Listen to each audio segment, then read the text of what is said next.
Okay, well, I get started. Well, looking through the literature, I found that nobody had kind of really looked at what the interplanetary conditions were like during the Apollo era and during the Apollo missions and compared them. Oh, here we go. Great. Okay, so I thought it'd be interesting to kind of get a comprehensive overview of the interplanetary conditions during the missions and sort of assess the possible effects that they might have had on the lunar environment. So, of course, in which case, we want to consider the implications for the lunar explorers, the astronauts. Like, say, for example, if there was a lot of surface charging going on, like a lot of high solar UV, you might expect dust to be more of an issue during that particular mission.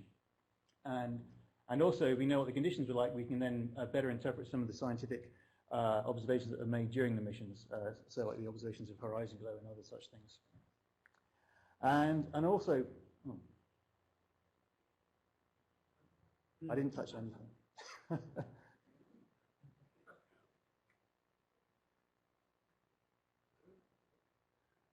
Okay. But also just to determine kind of how typical the conditions were during Apollo for conditions generally during the space age. If we go back to the moon, we will be as lucky as Apollo was in terms of not having a major event occur, so just how typical it was within the space age. So of course, this is kind of one view of the moon, and not a lot going on. But obviously, as you've heard this morning, the moon does have a very dynamic environment, and so you have these sort of basic planetary processes that people have been looking at for some time. But also you have these environmental drivers. So you have the meteoritic flux coming in. You have the solar wind plasma and solar UV and X-rays. You have coronal mass ejections within the solar wind and solar flares, which obviously enhance solar UV and X-rays. And of course, then you have occasionally solar energetic particle events, so sort of episodic high radiation events. And the whole time you also have galactic cosmic rays, which have much lower fluxes than SEPs, but are sort of continuous. And then, of course, sometimes you go through the magnetosphere, as been talked about. So these drivers then create the lunar ionosphere, which then creates an exosphere, which then creates an ionosphere, and then you get surface charging, which people have touched on already. And of course, this can maybe charge dust, and it could create a charged dusty exosphere. And of course, you have magnetic anomalies, which have just been touched on. And so it's kind of important to understand how all these drivers interacted with the moon during Apollo and how that maybe affected what the astronauts did and saw. Okay, so the data set that I'm using for this is the OmniWeb data, and that provides 27-day averages, and hour averages of the interplanetary conditions at 1 AU, and they've managed to stitch this together from 25 missions and data centers over the entire space age. And so it's a really very nice data set, and they've done all the messy work of trying to intercalibrate different missions and trying to stitch it all together in a very user-friendly manner. And so just here I've just listed the missions that I was particularly interested for the Apollo era through 68 to 72. Okay, so the particular parameters I was interested in from this data set were the F10.7 index, and this is basically just a daily proxy for solar ultraviolet intensity, and it's just taken once a day. And so if there are a lot of solar flares, you could actually catch that or not catch it, and so you've got to be careful how you treat that, because, like I said, it's just taken once a day. And then I then also had the IMF, the Interplanetary Magnetic Field Magnitude, and this is useful because you can see structures in that which are indicative of solar activity and CMEs and such like. And then, of course, I looked at the moments that are relevant to the lunar environment, so the solar wind density, proton temperature, and bulk flow. And so these things play a large role, obviously, in surface charging, as does F10.7, the solar UV. But also things that create the exosphere, like sputtering and other such things like that. And so the next thing I was interested in, which also have an effect on the environment, are the flux of energetic protons. So I looked at the energies above 1 MeV, so very energetic, and then the flux above 10 MeV. And so these are very good for characterizing SEPs, not so much the galactic cosmic ray background. And for the fluxes above 10 MeV, they're quite good because they don't tend to have a lot of magnetospheric contamination. So it doesn't matter whether or not you're in the Earth's magnetotail, they're going to get you. So And of course also, and these, as well as modifying the environment, they also have, they're a radiation hazard to astronauts. And then finally, I stuck in the KP index, which is a 3-hour planetary index for geomagnetic activity. And this is kind of quite a useful proxy for solar wind conditions if you don't have these plasma moments, because obviously there are data gaps. Because if KP index is high, then there was a substorm or a magnetic storm, and probably there was something interesting going on in the solar wind at that time. So first up, this is an overview of the space age, and so these parameters are all averaged over a 27-day solar rotation. And so up at the top here, you've got the F10.7. You see that variation of the solar cycle, and in the B field, density, temperature, velocity, and the energetic flux and KP. And here at the top, I've marked the Apollo era. So this is from 68 to 72. So from Apollo 8 to Apollo 17. And I've just marked off a few interesting things here for missions. So this is when ULSAT was turned off. I know, actually, firstly, I might just mention that Apollo flew during sort of solar maximum in the declining phase. And then ULSAT was on through to, the beginning of the next solar cycle. And then along came Clementine, and it kind of flew, again, kind of around solar minimum. LP was, again, at solar minimum, just kind of the rising phase. And then Kagawa kind of flew during the kind of quietest period of solar activity during the whole space age. So we haven't really sampled solar max too much. Obviously I think Artemis and LADI and LRO are going to change that somewhat, seeing as we're kind of heading towards solar maximum now. Oh yeah, and I might just mention the colours here. So the blues are the averages, and the green just give you an idea of the standard deviation. And so you can see this solar cycle modulation in all the different parameters. It's a bit flat through the Apollo era, but beyond that you can kind of see modulation. Apollo flew during cycle 20, which was kind of not as active as the following mission. So in a way, it was kind of lucky that it was kind of maybe a little bit quieter than subsequent solar cycles. And again, Apollo missions flew during the solar max. Okay, so then we zoom in on the Apollo era. These are day average data, and you kind of see the conditions appear far more erratic, which often happens when you kind of look at shorter timescales. And we can kind of see the declining phase still sort of apparent in the F10.7, but really not much in any other parameter. It just kind of looks very, very kind of noisy. Now, if you look closely enough, it's kind of hard to tell. I kind of marked up when the missions flew. So Apollo 8, 10, 11, 12, 13, 14, 15, 16, 17. I just picked the ones that went to the moon, not the ones that were tested in Earth orbit. So fortuitously, the Apollo missions mostly flew during relatively quiet conditions. So very minor exceptions are Apollo 12, which kind of had high-ish solar UV, and Apollo 16 had maybe kind of slightly raised energetic protons, but really nothing too concerning. So just looking at a particular case study. So here's Apollo 17, so we can kind of see how things maybe look during one particular mission. And so here I've used our average data. So I've marked up the top here the different mission phases, so you can kind of see it starting here with launch.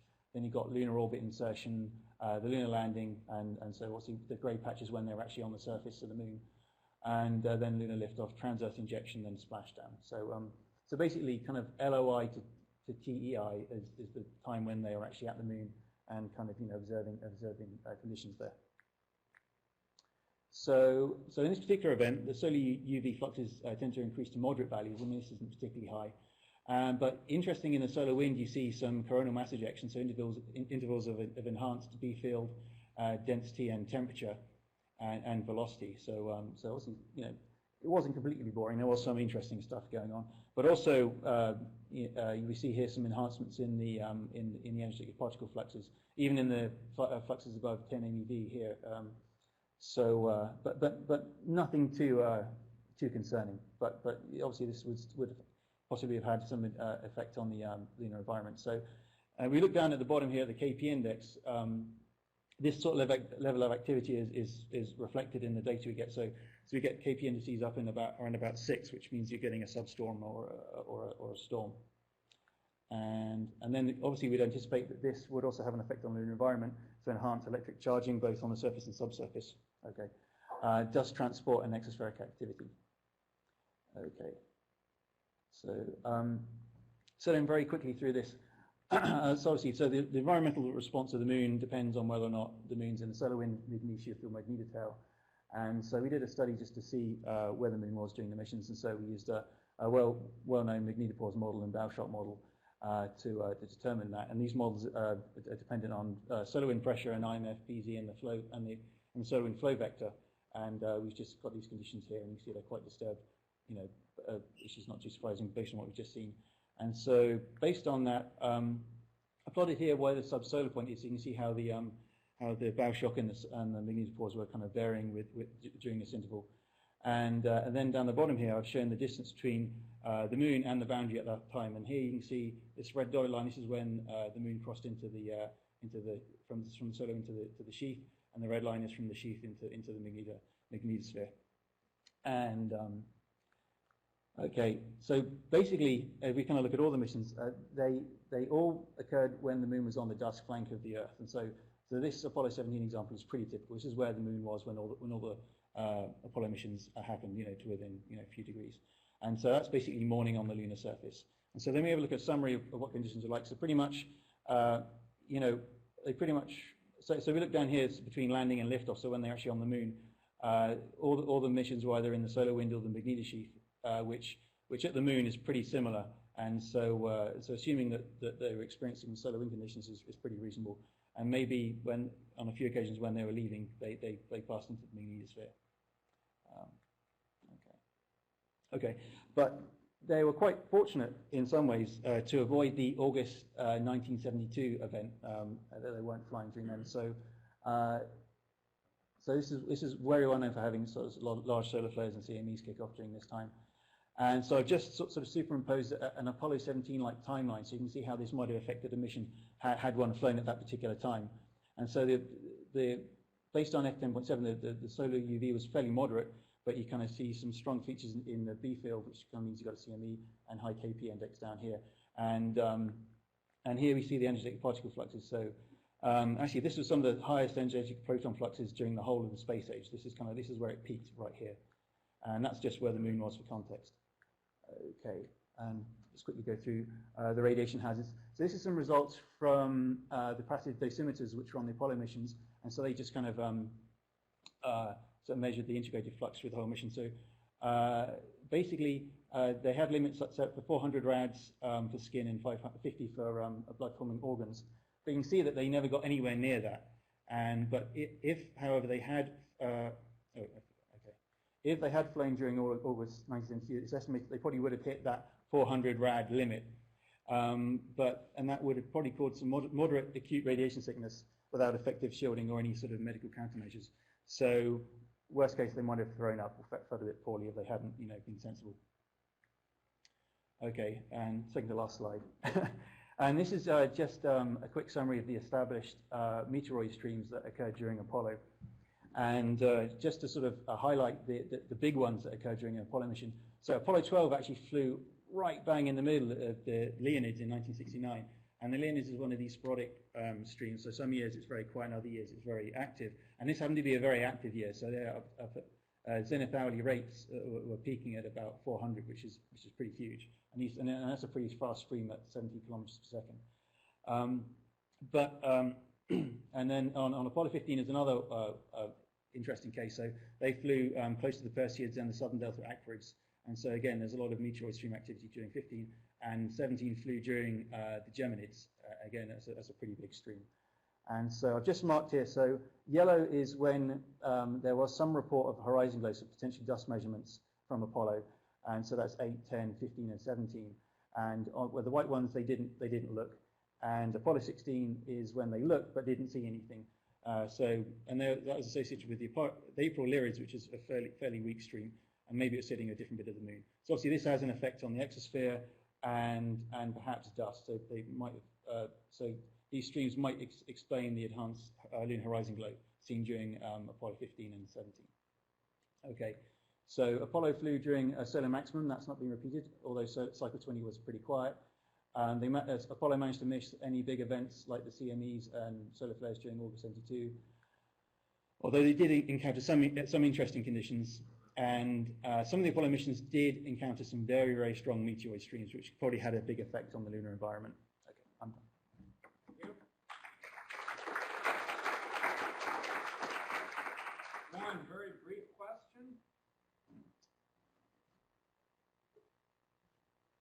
seeing any. I'll just comment that it seems like it's a very sobering analysis in terms of long-duration missions, future long-duration missions. Yeah, definitely. I reckon Apollo got lucky. Okay, with that, thanks again. And I will turn the chair over now to my co-chair.